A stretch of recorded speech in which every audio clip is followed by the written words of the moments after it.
Entre 2020 et 2025, la Côte d'Ivoire a marché entre deux aubes, ni nuit ni plein jour. Un pays debout, mais encore à l'écoute de ses cicatrices. Octobre 2020.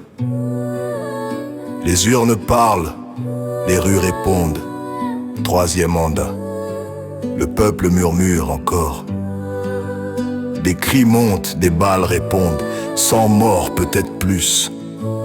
Et le pays découvre une fois encore que la paix est un équilibre fragile. Silence. Bédi appelle au dialogue. Gbagbo encore loin mais pas oublié. Ouattara promet la stabilité. Et chacun garde sa vérité. 2021. L'année du retour, Gbagbo foule la terre d'Abidjan. Le peuple sort dans la pluie. Entre larmes et souvenirs, le passé revient. Mais sans revanche. On se regarde, on hésite à se pardonner. Les prisons s'ouvrent un peu, les cœurs pas encore.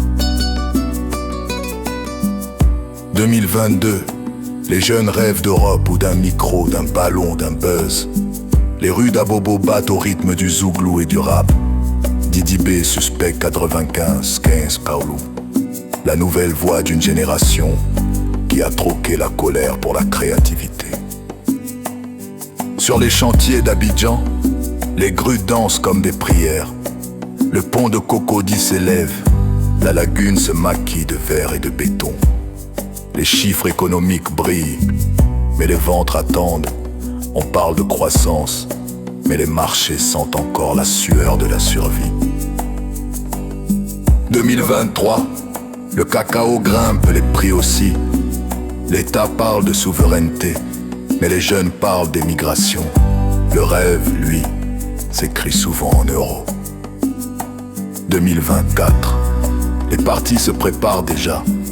Le PPAC renaît sous Gbagbo. Le RHDP se renforce autour d'Ouattara. Koulibaly, KKB, FPI. Les noms changent, les débats se répètent. Mais dans les quartiers, on ne parle plus de parti. On parle de pain, d'électricité, de réseau. Pendant ce temps, les femmes de bouquet reconstruisent. Les planteurs de soubré prient la pluie. Et à Yopougon on rit malgré tout, parce qu'en Côte d'Ivoire le rire est une arme et la danse une prière. 2025. Les routes s'étirent vers San Pedro. Les écoles s'ouvrent, les jeunes votent, la peur s'éloigne un peu. L'espoir revient doucement comme un tambour au loin. Les blessures d'hier ne sont pas guéries, mais elles saignent moins. Le pays apprend à respirer ensemble, à parler sans crier, à rêver sans fuir. Et quelque part, entre Abidjan et Korogo, une génération se lève. Connectée, créative, têtue, elle veut construire, sans oublier. Et quelque part, entre Abidjan et Korogo, une génération se lève. Connectée, créative, têtue, elle veut construire, sans oublier. Voici la Côte d'Ivoire des temps forts. Celle qui tombe se relève et recommence. Un pays d'ombre et de soleil, de chiffres et de chansons. Un peuple fier, fatigué parfois, mais vivant. Parce que chez nous, même les blessures dansent.